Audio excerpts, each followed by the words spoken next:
ಬೆಂಗಳೂರಲ್ಲಿ ನಮ್ಮದು ಒಂದು ಸ್ವಂತ ಮನೆ ಇದೆ ಅಂತ ಹೇಳ್ಕೊಳ್ಳೋದ್ರಲ್ಲಿರೋ ಖುಷಿ ಬೇರೆ ಯಾವುದ್ರಲ್ಲೂ ಇಲ್ಲ ಅಂತ ಕೆಲವು ಜನಗಳು ಹೇಳ್ತಾರೆ. ಅದೇ ಥರ ನಾನು ಒಂದು ಸ್ವಂತ ಮನೆ ತಗೊಳ್ಳೋಣ ಅಂತೇಳಿ ನೋಡ್ತಾ ಇದ್ದೀವಿ. ಸ್ವಲ್ಪ ದಿನಗಳಲ್ಲಿ ತಗೊಳ್ತೀವಿ ಕೂಡ. ಸ್ವಂತ ಮನೆ ತಗೊಳ್ತಾ ಇದ್ದೀವಲ್ಲ ಅನ್ನೋ ಖುಷಿಗಿಂತ ಬೇಜಾರೇ ಜಾಸ್ತಿ ಆಗ್ತಾಯಿದೆ ನನಗೆ.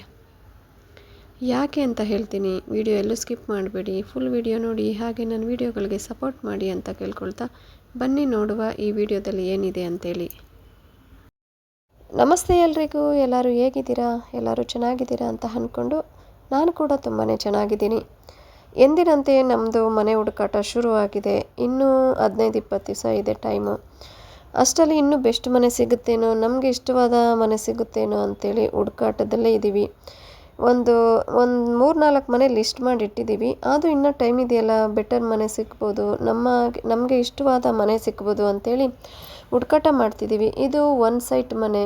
ಒಂದು ಸೈಟಲ್ಲಿ ಒಂದು ಫ್ಲೋರಲ್ಲಿ ಎರಡು ಮನೆ ಕಟ್ಟಿದ್ದಾರೆ. ಚಿಕ್ಕದಾಗಿದೆ. 2 ಬೆಡ್ರೂಮು, 2 ಬಾತ್ರೂಮು, ಒಂದು ಪುಟ್ಟ ದೇವ್ರ ಮನೆ ಇದೆ. ಇದರಲ್ಲಿ ಕಿಚನ್ ಎಲ್ಲ ಚಿಕ್ಕದಾಗಿ ಇದೆ. ಒಂದು ಫ್ಲೋರಲ್ಲಿ 2 ಮನೆ ಕಟ್ಟಿರುವ ಕಾರಣ ಸ್ವಲ್ಪ ಚಿಕ್ಕದಾಗೆ ಕಾಣಿಸುತ್ತೆ. ನಾವಿರೋಕ್ಕೆ ಸ್ವಲ್ಪ ಜಾಗ ಚಿಕ್ಕದಾಗೆ ಕಾಣಿಸಿದ್ರೂ ಪರವಾಗಿಲ್ಲ, 90 ಲಕ್ಷ ಅಲ್ವಾ ಅಂತ ಅನ್ನಿಸ್ತು. ಆದರೆ ಪಕ್ಕದಲ್ಲೇ ಸೈಟ್ ಇರುವ ಕಾರಣ ಇನ್ನು ಮುಂದಿನ ದಿನಗಳಲ್ಲಿ ಆ ಸೈಟಲ್ಲಿ ಏನಾದರೂ ಮನೆ ಕಟ್ಟಿದ್ರೆ ಕತ್ಲೆ ಆಗ್ಬೋದು ಅನ್ನೋದು ಒಂದು ಬೇಸರ ಇದೆ. ಆದರೂ ಮನಸ್ಸೇನು ಹೇಳುತ್ತೆ, 90 ಲಕ್ಷ ಕಮ್ಮಿ ಅಲ್ವಾ, ಇದಕ್ಕೆ ಮುಂಚೆ ನೀನು ನೋಡಿದ ಮನೆಗಳೆಲ್ಲ 1.5 ಕೋಟಿ ಮೇಲೆ ಹೇಳ್ತಾಯಿದ್ರು. ಇವಾಗ ಸ್ವಲ್ಪ ಸಾಲ ಇಲ್ದಿರ ಮನೆ ತೊಗೊಂಡು ಬರ್ಬೋದಲ್ಲ ಅಂತ ಒಂದು ಕಡೆ ಮನಸ್ಸು ಕೂಡ ಹೇಳ್ತಿದೆ. ಅದನ್ನು ನೋಡಿಕೊಂಡು ಇನ್ನೊಂದು ಸತಿ ಕಾಲ್ ಮಾಡ್ತೀವಿ ಬ್ರೋಕರ್ಗೆ. ಇನ್ನೊಂದೇನಾದರೂ ಇದೆಯಾ ಮನೆ ತೋರಿಸ್ತೀರಾ ಅಂತ ಹೇಳುವಾಗ, ಪಕ್ಕದಲ್ಲೇ ಬನ್ನಿ ಮೇಡಮ್ ಇನ್ನೊಂದಿದೆ ಅಂತ ಹೇಳ್ತಾರೆ. ಈ ಬಿಲ್ಡಿಂಗ್ ಹತ್ರ ಬಂದಿದ್ದೀವಿ. ಈ ಬಿಲ್ಡಿಂಗ್ ನೋಡಿದ ತಕ್ಷಣ ನಂಗೆ ತುಂಬಾ ಖುಷಿಯಾಗಿಬಿಡುತ್ತೆ. ಯಾಕಂದರೆ ಗಾಳಿ ಬೆಳಕು, ನಾನು ಎಕ್ಸ್ಪೆಕ್ಟ್ ಮಾಡ್ತಾ ಇರೋದು ಗಾಳಿ ಬೆಳಕು ಚೆನ್ನಾಗಿರಬೇಕು ಮನೆಗೆ, ಮತ್ತು ರೋಡ್ ಸೈಡೇ ಇರಬೇಕು, ಆ ಥರ ಎಕ್ಸ್ಪೆಕ್ಟ್ ಮಾಡ್ತಿದ್ದೀನಿ. ಆ ಮನೆ ಅದೇ ಥರ ಇತ್ತು, ಚೆನ್ನಾಗಿತ್ತು. ಇನ್ನು ಅಕ್ಕಪಕ್ಕ ಮನೆ ಕಟ್ಟಿದರೂ ಕೂಡ ಗಾಳಿ ಬೆಳಕಿಗೆ ಏನೂ ತೊಂದರೆ ಆಗ್ತಾ ಇರಲಿಲ್ಲ. ಆಮೇಲೆ ನೋಡ್ಕೊಂಡು ಬಂದು ನಮಗೆ ಖುಷಿ ಆದ ತಕ್ಷಣ ನಾವು ಅವ್ರಿಗೆ ಕಾಲ್ ಮಾಡ್ತೀವಿ, ಅಮೌಂಟ್ ಎಷ್ಟು ಅಂತ. ಅವ್ರು ಹೇಳ್ತಾರೆ 1,30,30,00,000. 1,30,30,00,000 ಒಂದು ಸೈಟ್ ಮನೆ, ಅದು ಒಂದೇ ಫ್ಲೋರ್ ಮನೆ. ಸ್ವಲ್ಪ ದುಬಾರಿ ಅಂತ ಅನ್ನಿಸ್ತು ನಮಗೆ. ಓಕೆ, ಆ ಮನೆ ನೋಡಿಕೊಂಡು ಹಾಗೆ ಮುಂದೆ ಬರ್ತಾ ಇರುವಾಗ ಈ ನಾಯಿ ಮರಿಗಳು ನಮ್ಮ ಕಣ್ಣಿಗೆ ಕಾಣಿಸ್ತಾರೆ. ರೋಡಲ್ಲಿ ಆಡ್ತಾ ಇರ್ತಾರೆ. ಅವ್ರ ಮಮ್ಮಿ ಇರಲ್ಲ. ನೋಡಿದ ತಕ್ಷಣ ಆಸೆ ಆಗುತ್ತೆ, ಎತ್ಕೋಬೇಕು ಅನಿಸುತ್ತೆ, ಮುದ್ದಾಡಬೇಕು ಅಂತ ಅನಿಸುತ್ತೆ. ಆದರೂ ನಾನು ಎತ್ಕೊಂಡೆ, ಮುದ್ದಾಡಿದೆ, ಸ್ವಲ್ಪ ಹೊತ್ತು ಅವ್ರ ಜೊತೆಯಲ್ಲೇ ಇದ್ದೆ. ಆದರೂ ಮನೆಗೆ ಬರುವಾಗ ಅವ್ರನ್ನ ಬಿಟ್ಟು ಬರೋಕ್ಕೆ ಮನಸ್ಸಾಗ್ತಾ ಇರಲಿಲ್ಲ. ಜೀವನ ಅಂದರೆ ಹಾಗೆ ಅಲ್ವಾ, ಕೆಲವೊಂದು ಮನಸ್ಸಾಗಲ್ಲ, ಕೆಲವೊಂದು ಇಷ್ಟ ಆಗಲ್ಲ. ಇಷ್ಟ ಇರಲಿ ಇಲ್ಲದೆ ಇರಲಿ, ಜೀವನ ಮಾಡಲೇಬೇಕು. ನಮ್ಮ ಇಷ್ಟ ಪ್ರಕಾರ ಏನೂ ಆಗಲ್ಲ ಅನ್ನೋದು ನನ್ನ ಅನಿಸಿಕೆ. ಒಂದಿನ ಹೀಗೆ ಮಾತಾಡ್ತಾ ನನ್ನ ಫ್ರೆಂಡ್ ಒಬ್ರು ಹೇಳ್ತಾರೆ, ಜೀವನ ನಾವು ಅಂದ್ಕೊಂಡಂಗಲ್ಲಮ್ಮ, ನಾವು ಹೊಂದ್ಕೊಂಡಂಗೆ ಅಂತ. ಅದಂದರೆ ನಾವು ಅಂದ್ಕೊಂಡಂಗೆ ಆಗಲಿಲ್ಲ ಅಂತ ನಿರಾಶೆ ಪಟ್ಕೊಂಡು ಬೇಜಾರಾಗೋ ಬದಲು, ನಾವು ಜೀವನ ಹೆಂಗೆ ಬರುತ್ತೋ ಹಂಗೆ ಹೊಂದ್ಕೊಂಡು ಹೋಗ್ಬಿಟ್ರೆ ಒಳ್ಳೇದಲ್ವಾ ಅನ್ನೋ ಅರ್ಥದಲ್ಲಿ ಅವ್ರು ಹೇಳ್ತಾರೆ. ನನಗೂ ಅವಾಗ ಅನಿಸಿದ್ದು, ಹೌದಲ್ವಾ, ನಮ್ಮ ಇಷ್ಟ ಪ್ರಕಾರ ಆಗಲಿಲ್ಲ ಅಂತ ಹತ್ಕೊಂಡು ಏನೇನೋ ಟೆನ್ಷನ್ ಮಾಡಿಕೊಂಡು ಆರೋಗ್ಯ ಹಾಳು ಮಾಡ್ಕೊಳ್ಳೋ ಬದಲು ನಮ್ಮ ಜೀವನ ಹೆಂಗೆ ಬರುತ್ತೋ ಹಂಗೆ ಹೊಂದ್ಕೊಂಡು ಹೋಗೋದು ಬೆಟರ್ ಅಲ್ವಾ ಅಂತ ಅನಿಸ್ಬಿಡುತ್ತೆ. ಅವತ್ತಿಂದ ನಾನು ಅದೇ ಥರ ಇರೋದಕ್ಕೆ ಟ್ರೈ ಮಾಡ್ತಿದ್ದೀನಿ. ಯಾವುದಕ್ಕೂ ಬೇಜಾರಾಗ್ತೀರಾ, ಅಳ್ತೀರಾ, ನಗ್ನಗ್ತಾ ಇರೋಣ ಅಂತ ತೀರ್ಮಾನ ಮಾಡಿದ್ದೀನಿ. ಹಾಗೆ ಇದ್ದೀನಿ ಕೂಡ. ಇವತ್ತು 4 ಮನೆ ನೋಡೋ ಪ್ಲ್ಯಾನ್ ಇತ್ತು ನಮ್ಮದು.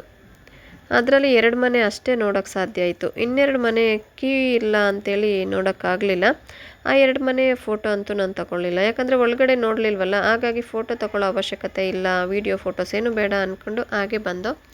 ಹಾಗೆ ಬರುವಾಗ ಒಂದು ಅಂಗಡಿ ನೋಡಿದ್ವಿ.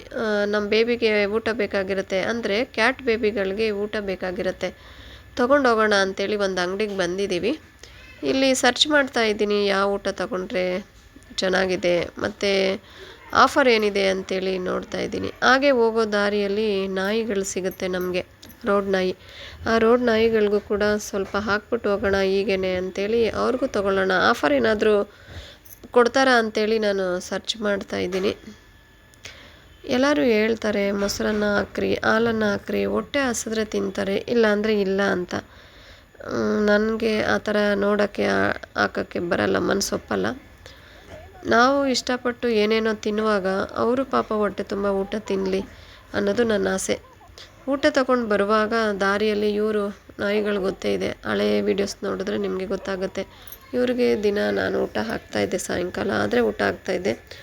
ಈ ನಡುವೆ ಬಿಟ್ಟಿದ್ದೀನಿ, ಅಂದರೆ ವಾರದಲ್ಲಿ 3 ದಿವಸಕ್ಕೆ 2 ದಿವಸಕ್ಕೆ ಆ ಥರ ಹಾಕ್ತೀನಿ. ನನಗೆ ಗೊತ್ತಿರೋರು ಒಬ್ರು ಇದ್ದಾರೆ, ಅವರು ಡೈಲಿ ನೈಟಲ್ಲಿ ಇವ್ರಿಗೆ ಹಾಕ್ತಾರೆ 1 ಟೈಮು. ಇವ್ರನ್ನೆಲ್ಲ ನೋಡ್ತಾ ತುಂಬ ಬೇಜಾರಾಗ್ತಾ ಇದೆ ನನಗೆ. ಯಾಕಂದರೆ ದಿನ ಕಳೆದಂಗೆಲ್ಲ ಸ್ವಂತ ಮನೆಗೆ ಹೋಗ್ತೀನಲ್ಲ ಅನ್ನೋ ಖುಷಿಗಿಂತ ಬೇಜಾರೇ ನನಗೆ ಜಾಸ್ತಿ ಆಗ್ತಿದೆ. ಯಾಕಂದರೆ ಈ ಮಕ್ಕಳನ್ನೆಲ್ಲ ಬಿಟ್ಟು ಹೋಗೋದು ಮನಸ್ಸಿಗೆ ಸ್ವಲ್ಪ ಕಷ್ಟ ಅನ್ನೋದಕ್ಕಿಂತ ಜಾಸ್ತಿನೇ ಕಷ್ಟ ನನಗೆ. ತಕ್ಷಣ ನನ್ನ ಕಣ್ಣಲ್ಲಿ ನೀರು ಬರೋದು, ಮನುಷ್ಯನ ನೆನೆಸ್ಕೊಂಡ್ರೆ ನೀರು ಬರಲ್ಲ. ಈ ಥರ ಪ್ರಾಣಿಗಳನ್ನ ನೆನೆಸ್ಕೊಂಡ್ರೆ, ನಾನು 10 ಜನ ಮಧ್ಯೆ ಇರಲಿ, 1000 ಜನ ಮಧ್ಯೆ ಇರಲಿ, ಈ ಮಕ್ಕಳುಗಳನ್ನ ನೆನೆಸ್ಕೊಂಡ್ರೆ ನನಗೆ ಕಣ್ಣಲ್ಲಿ ನೀರು ಬರುತ್ತೆ. ಇವ್ರು ತೋರಿಸೋ ಪ್ರೀತಿ ಮನುಷ್ಯ ತೋರಿಸಲ್ಲ. ಹಾಗಾಗಿ ನನಗೆ ಪ್ರಾಣಿ ಪಕ್ಷಿಗಳಂದರೆ ತುಂಬಾ ಇಷ್ಟ ಆಗುತ್ತೆ.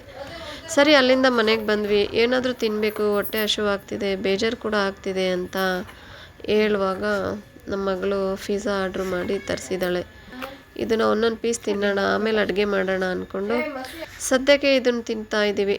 ನಾನು, ನಮ್ಮ ಮಗಳು ಮತ್ತು ನಮ್ಮ ಬೆಕ್ಕುಗಳು. ನಾವು ತಿಂತಾ ಅವ್ರು ಕೊಡಲಿಲ್ಲ ಅಂದರೆ ಅವ್ರು ಸುಮ್ಮನೆ ಇರ್ತಾರೆ. ಅವ್ರಿಗೂ 100% ಕೊಡಬೇಕು.